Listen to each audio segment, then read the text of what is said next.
Heyo everybody, Haku here with my next read-through, the second half of Chapter 2 for Magical Girl Raising Project, or Mahou Shoujo Ikusei Keikaku, Chapter 2. So yeah, second half of Chapter 2, Snow White and the Shepherd. We started the first half mostly with, I think almost all with Uluru and Snow White's conversation, and I loved it. And it was so good. I think we got a little bit too in there of Flea and Mana, but still, the big part was Uluru and Snow White's conversation. It was so good. And we're on page 18, about to start with Snow White, so I guess we're continuing on from there. So I'm really looking forward to that. Sorry I fell behind for a little bit, and because I fell behind for a little bit, if you're watching these as they come out, rather than marathoning, I'm going to be posting this now.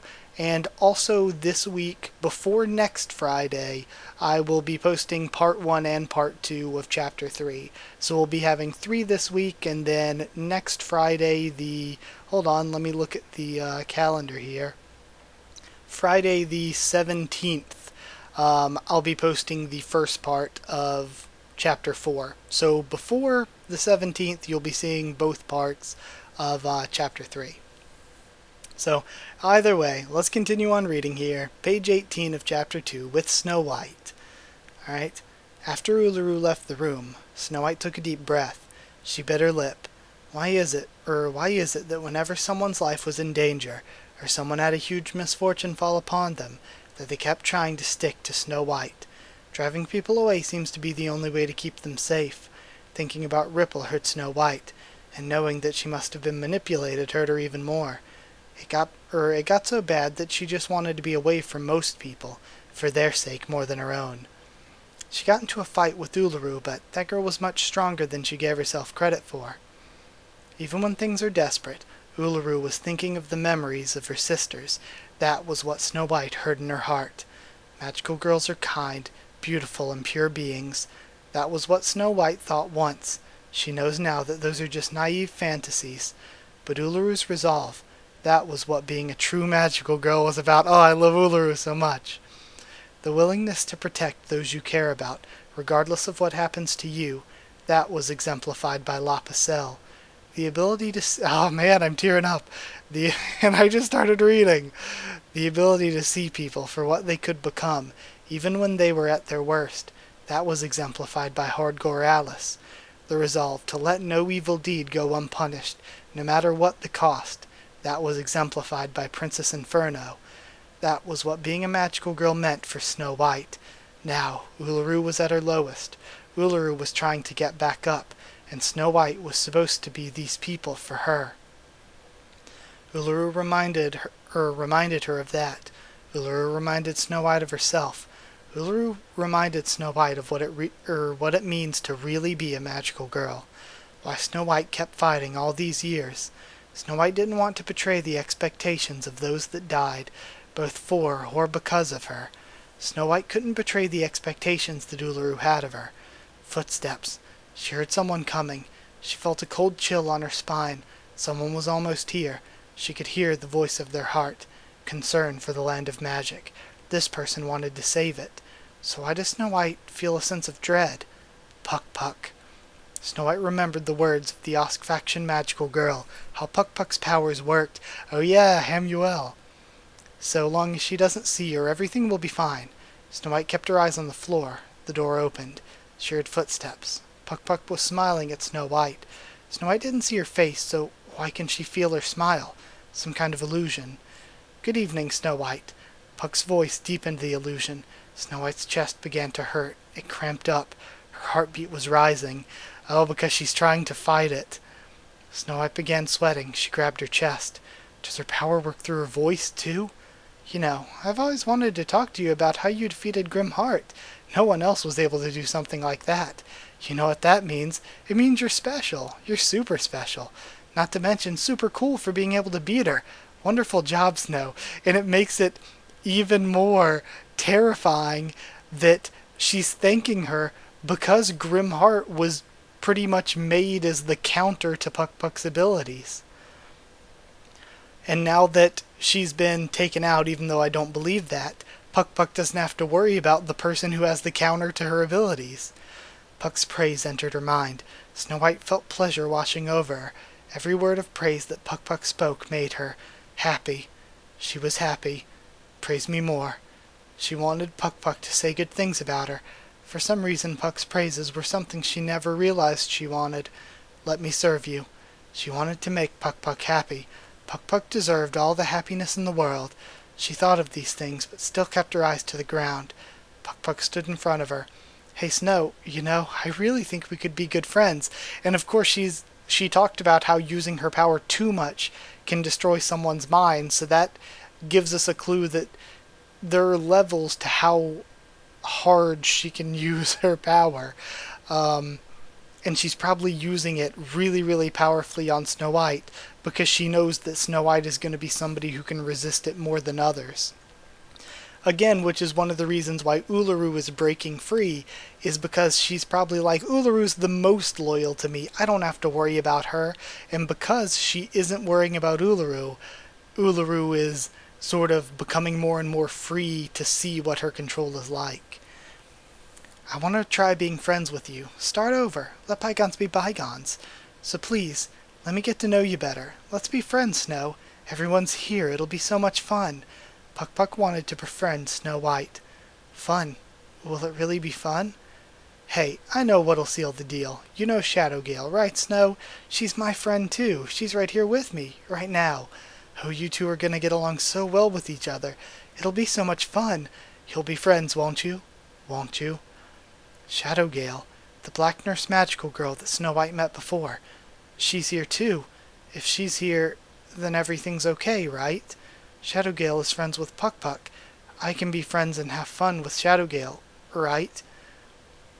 All you gotta do is say yes, Snow. Everyone's trying to help me activate this device, you see? There's been some terrible tragedies recently. Uluru lost her sisters and she's been lonesome lately. She's been all lonesome lately, poor girl. If you be my friend, I'm sure I can properly introduce you to her. Uluru's been with the family for years now. Snow White thought of Uluru. That's right, she's been with her for years. How bad could it be?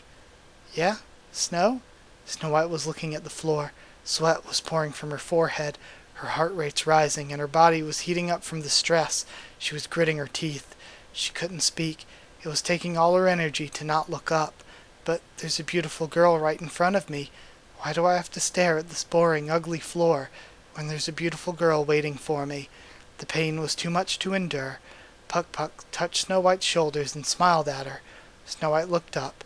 In front of her was the face of Puck, smiling warmly and happily toward Snow White.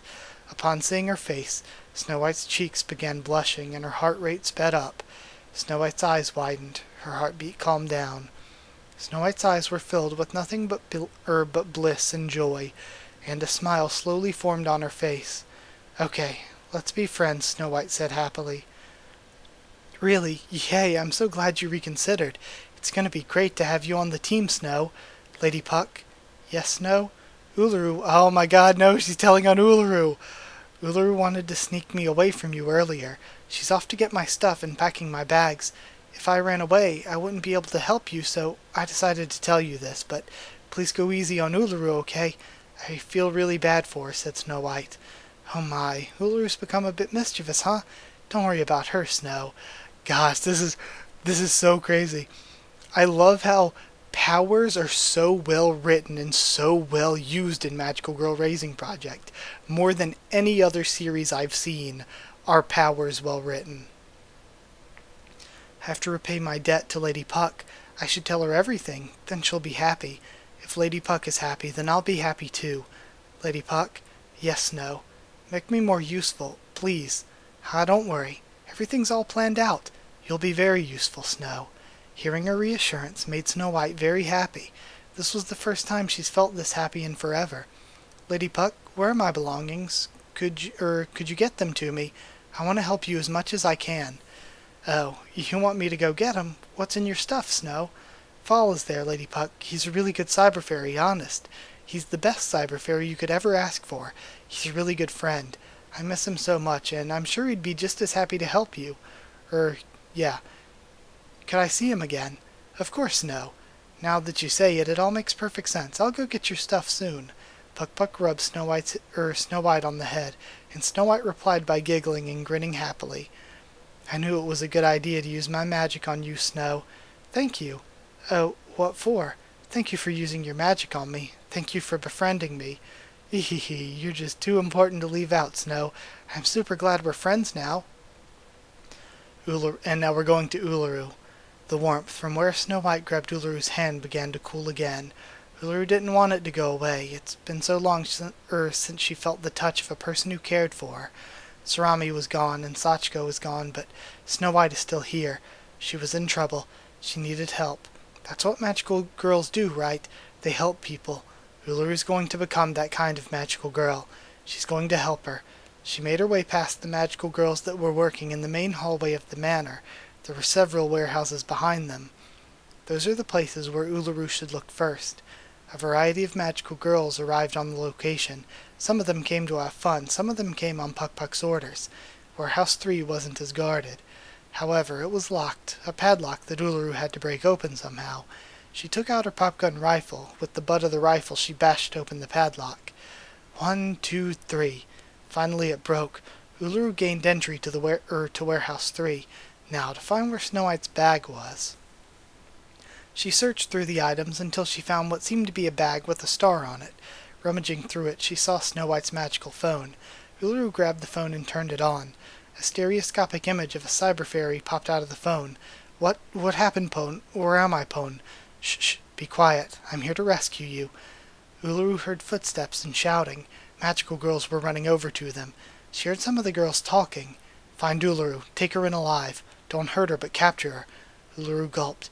She placed Fall in the bag and took out Snow White's halberd. She had to get out of the warehouse. I love Uluru so much. She looked for a window up above.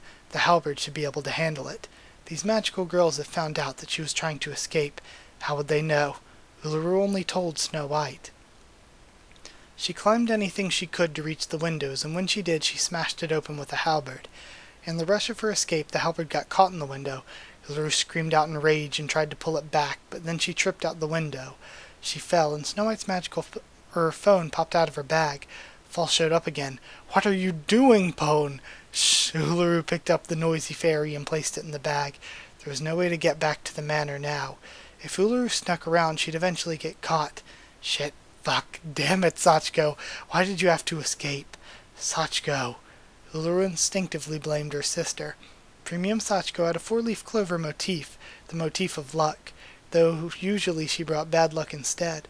Uluru tended to blame any misfortune on her. It was childish. Sarami would comfort Sachiko, but Uluru was stubborn. She didn't mean to do those things. Uluru held back her tears, and I love how we keep going back to her past as Uluru's doing what she's doing. It's so good. I'm loving just this whole escape scene. Uluru held back her tears. This wasn't Sachiko's fault. None of this was her fault. Uluru's the eldest sister, so she was the one who was supposed to take responsibility. She remembered the blood that she got from her nose earlier. This burden wasn't something she should give to Sachiko.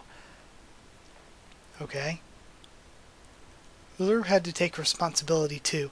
That's right. She's going to save people, so she will take responsibility. She snuck through the shrubbery, going from bush to bush, avoiding any magical girls in the area. Sachiko, you were always the unlucky one. Even though your outfit's a 4-leaf clover, you couldn't become the lucky girl like your namesake. Instead of being misfortune, you always had misfortune. Is that why you were always crying? But today, Uluru's sure you'll become like your namesake. Wherever you are, help me out a bit, okay? Uluru heard a voice coming from somewhere. It can't be Sarami, nor can it be Sachiko. It's definitely not Uluru's voice. It's neither Puck nor Snow White's voice. There were loud voices, and they didn't belong to anyone in the manor. Uluru looked for the source. The main gate. It was slightly open, and there were some magical girls talking to each other. Uluru prayed to Sachiko, then she made a run for it. I love this scene. The first scene for this read-through was really, really good too, but it's just one of those sad scenes. But that Uluru escape scene is so good. Alright, now I'm going to get a sip of water before we go to Mana. And actually, I'm almost at the end, I think. How long have I been recording, even? I've been recording. Wow, it doesn't feel like it's been 15 minutes. Wow. But alright, we're at Mana at the end of page 27. Mana. Mana thought her troubles would be over after she arrived at her destination. Turns out that wasn't the case. I'm an investigator. I'm authorized to go in, said Mana. Lady Puck needs to give you permission before you enter these grounds. Then go get Lady Puck's permission. I cannot. Why? Because I must guard the gates from any possible intruders. Mana felt like she was talking to a brick wall. This magical girl's attitude was brash and rude. She's not listening to anything Mana says at all. She obviously wants Mana to leave, but Mana isn't giving up. Look, I've got reports that say Snow White was seen in Puck Manor. I need to make sure she's there, and that gives me reason to investigate. Now let me in. I don't know anything about Snow White visiting this manor. I've also got reports that a magical girl named Shadowgale went missing and was last seen being brought here. I don't know anything about that either. Okay, look, if you don't want to let me in, could you contact Lady Puck or someone of authority to let me through? You have a magical phone, You don't even need to leave your post. I don't have a magical phone. Bullshit, that's impossible. Say whatever you want, but it's the truth. And she thought talking to Fled was bad. Fled just seemed like she wanted to annoy Mana, but this girl is actively trying to prevent her from getting in. If you can't let me inside, then bring Snow White to me. Isn't this an official investigation? Do you have a warrant? Listen. Mana was interrupted by the sound of some screaming from the manor grounds. Mana tried to look through the gaps between the mansion gates. What was that? What's going on in there? Asked Mana. We're not obliged to let you know what happens inside the premises. You're not allowed to peek inside either. I don't care if it's the Three Sages, the Land of Magic, or the human world. If something's going on there, that means I, as an officer of the law, have to investigate. It's my obligation to... Before Mana could finish her sentence, the magical girl fell down towards her, and suddenly Mana was carrying the weight of two people. Instinctively, Mana moved to protect the back of her head. The magical girl collapsed in front of her and rolled away from her body, standing up. Just as instantly, two magical girls appeared from within the gate. One had a cane with cute decorations. One had a strangely shaped sword. Okay, things are getting really weird. Just as instantly, two magical girls appeared. Oh, I just read that. Mana slowly began to get up, and she saw three magical girls staring at her. There was another magical girl next to her, holding a popgun rifle, breathing heavily. Protect her, said a voice from Mana's magical phone. Mana opened her right hand and directed her right arm toward the three magical girls. You guys have some guts to commit violence in front of an inspector. I want to hear what's going on from here. Not 5 seconds have passed, and both the magical girls around her as well as Mana felt a chill up her spine. The hairs on Mana's back stood up. Before Mana could say anything, the three magical girls have already moved into position. Mana placed her hand into her pocket. She pulled out a container of healing medicine. However, by the time she looked back up, everything was over. Mana's a maid. She has human reactions. Magical girls aren't restricted by that at all. They outclass humans in every way. In the time it took for Mana to grab her healing medicine, the cane girl created a radial circle below her, but was blown away. The magical girl with the sword faced inside the walls of the gate. Another magical girl came from behind her. This one had her arms and legs completely covered in ice. Okay. So this is interesting. So the cane and sword magical girl, the kind of shadow dog, bit the sword magical girl's ankle and dragged her down. They're being attacked by Deluge and Dark Cutie then. Enemies at the gate, shouted the gatekeeper. This volume is so good so far. It's like non-stop.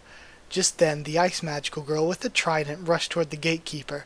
The gatekeeper had her guard up, blocking with her arms, but the trident girl kicked her, the force launching the guard toward the manor. What are you doing? Get out of there, shouted a voice from Mana's magical phone. Mana got up and dragged the popgun magical girl with her. She quickly headed toward the car and opened the door. So was Uluru the one that fell then? I thought the one she was talking to... Hold on, let me go back and go through this. I thought the one she was talking to was the one that fell. Hold on, I'm skimming back through this. Alright. Yeah, they collapsed in front of her. And then two girls appeared. One had a cane, and one had a sword. And then the third that got into position was Uluru. Okay. Alright.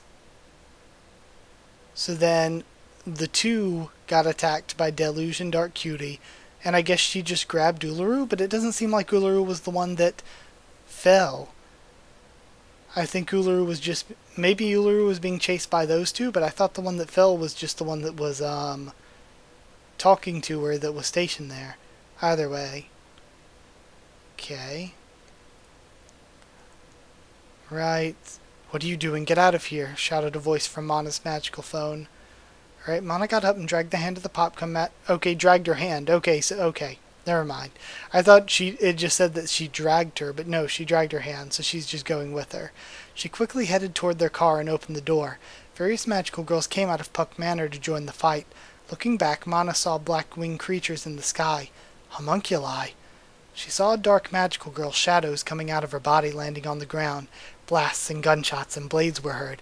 So, again, it's cool. We know there's like some revenge plots going on, but generally, Deluge's revenge wasn't against the Puck faction necessarily. And I mean, I guess technically neither is Dark Cutie's. Their revenge is more against Ripple. So it's interesting. I'm excited to learn more about their reasoning for this raid on the base right now. That's really cool. Alright, blasts and gunshots and blades were heard. There was no time to stay here. Mana dumped the magical girl in her car and got in the driver's seat. She started the engines of the car, and like a rocket it rushed out at high speed. Well, the Puck faction has just committed a crime, attacking an investigator from the examination division for no apparent reason. Despite the unexpected accident, this actually has some good results. The Ask faction may well lend their support if we bring news of this, said Flef from Mana's magical phone. An accident? Yes, that was an unexpected, if not very coincidental, accident. The timing was good. When Mana was very much in trouble, she was suddenly assisted by two magical girls and an army of homunculi.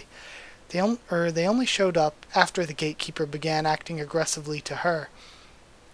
Mana couldn't help but think that Fleh planned all of this. Oh, that might be why they attacked. They might still be just getting orders from Fleh. Alright. Mana couldn't help but think that Fleh planned all that, using Mana as a piece, moving her into Puck Manor in order to incite a cause for the Puck faction to be targeted. Attacking a member of the examination division is a major crime, and in doing that the Puck faction might well lose influence within the land of magic. That's why Fleh insisted on having the magical phone on Mana. She needed to time this strike perfectly in order to get Mana out and make it not look like an attack. Mana sighed and she pushed the pedal on the gas, leaning forward as she zoomed away. What a good chapter. And not just a good chapter, what a good half chapter, what a good read through. That first scene was so intense and heartbreaking and just frustrating. And then the scene with Uluru was so good, and now she's escaping with Mana, which I'm super excited for. And Mana's working with Fleh, who is now working with Deluge and Dark Cutie.